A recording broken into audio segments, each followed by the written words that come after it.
door was kicked down. Put your fucking hands on your head, you bastard! That's a direct order. Do it EGGY now. had no choice but to surrender. The officers jumped on him like an Italian mob and beat him with no remorse. When EGGY was finally in handcuffs, he was out cold.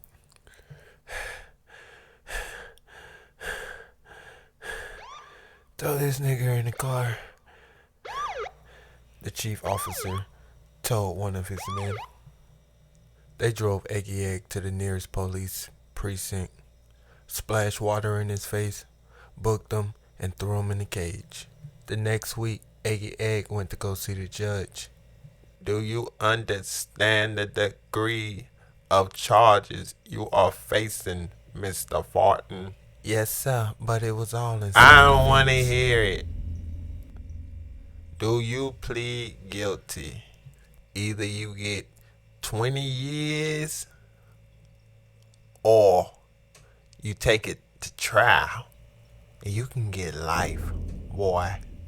Those words shook up EGGY so much that all his crew left the room and he pleaded guilty. They sent him back to his jail cell where he spent 5 more hours until the big white bus came to ship him off to Hightower State Prison where he would spend the next 20 years at. When he got to Hightower, they immediately stripped him of his name, his clothes, and his hair. Then they threw him in a cell. The cell was so small that you can suck out all the oxygen in the room with one deep breath. 1, 2, 3, 4, 5, 6, 7. EGGY instantly started doing push-ups because he knew in the state pen, all the stuff that he heard about it, it was no joke for a scrawny little kid like him. His first 2 weeks was the worst because his heroin addiction that he couldn't feed anymore started eating him alive.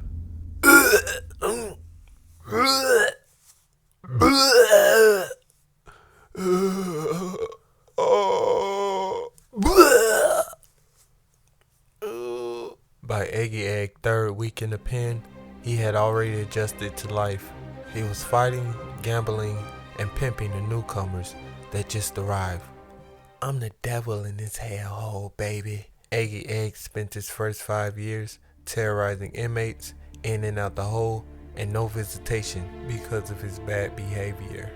EGGY had turned into something that he never wanted to be in his life, a hopeless, angry man with no woman. Ah!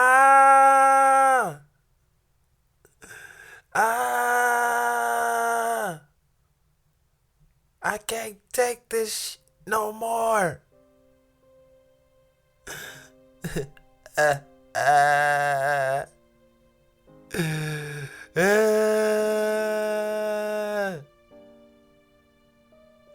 Let me out.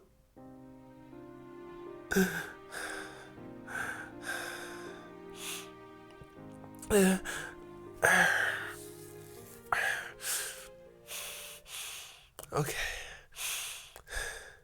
1, 2, 3, 4, 5, 6, 7, 8, 9, 10.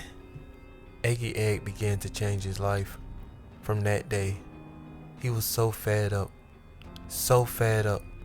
of being a loser and being in prison that he told himself he would be out by the next 5 years.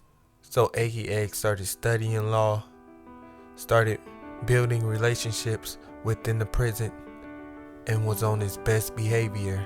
With this new Eric FARTON, aka EGGY, he cut his sentence down by 4 years. Within 2 years, he spent his last 9 years in a good behavior facility where he mopped and worked for the prison. The year was 1955 when he finally got released. Okay, you're free to go. If you would like to see part 3, please like, subscribe, and comment.